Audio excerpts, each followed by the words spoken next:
کون لوگ ہیں اور آپ کی انچارج کون ہے یا کیا ہوتی ہے ایکٹیویٹی؟ جی السلام علیکم ورحمۃ اللہ وبرکاتہ استاذہ. وعلیکم السلام. یہ سارے جو بلیک ابائے اور گرے اسکارف والے ہیں یہ ہمارے یہاں قرآن کلاس ہوتی ہے. اقرا قرآن کلاس. آپ ذرا سا ہٹ کے کیونکہ کہیں سے فیڈ جا رہی ہے تو ادھر ہو جائے. ہاں ہاں اب ٹھیک. جی ہماری اقرا قرآن کلاس کے نام سے کلاس ہے اور جو 2004 میں یہاں اسٹارٹ ہوئی تھی اور المیزان سے ہمارا باجی وہاں سے تشریف لاتی تھی اور ہماری کلاس ہوتی ہے لیکچرز کے ساتھ. الحمدللہ اب تک اقرا قرآن کلاس میں ہماری 2 دفعہ قرآن مکمل ہو چکا ہے. ایک دفعہ ہم نے آپ کے لیکچرز کے ساتھ 2005 کے لیکچرز کے ساتھ کیا تھا اور اس کے بعد ہم نے الہدا کے ساتھ جو ہمارے ٹیسٹ ہوئے تھے آؤٹ ریچ قرآن وہ کمپلیٹ کیا اور اب ہم نے دوبارہ نیا کورس اسٹارٹ کیا ہے اور ہم 5 سے پڑھتے ہیں جس میں ہم اب اس دفعہ سب اسٹوڈنٹس کو ہمت دلا کے ہم ورڈ ٹو ورڈ ٹرانسلیشن کر رہے ہیں اور اس کے ساتھ آپ کی جو قرآن کی تفسیر 2022 کی ہے اس کے ہمارے لیکچرز ہوتے ہیں اور تشریح کلاس ہوتی ہے اور ہم بہت ایکسائٹیڈ تھے کہ آپ یہاں تشریف لا رہے ہیں. جزاک اللہ خیر, آپ نے مینیج کیا, اللہ آپ کو برکت دے اور آپ کے اندر مزید اضافہ کرے. اور اب کلاس میں سے اگر کوئی بات کرنا چاہتا ہے سب بہت ایکسائٹیڈ ہے. کوئی کچھ کہیں جھجکے نہیں, آپ لوگ جھجکے نہیں, جو آپ کے دل میں آتا ہے بات کریں.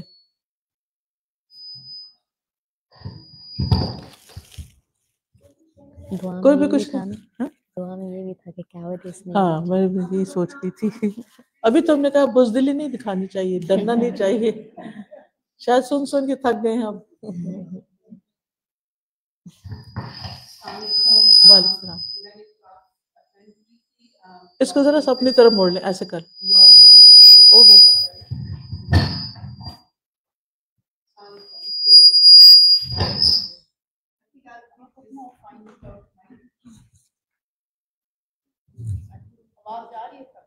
ہاں جی, آپ ادھر آ جائیں, قریب آ جائیں.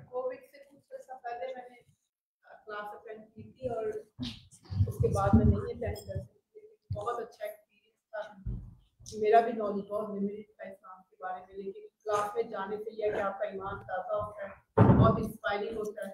اور ہماری ٹیچر الحمدللہ یہاں موو ہوگی ڈنڈی میں, نہیں تو ہمارے پاس ساتھ نہیں تھے یہاں پہ, تو جیسے انہوں نے کہا کیسز پہ لوگ کر رہے تھے, تو وہ بھی بہت اچھا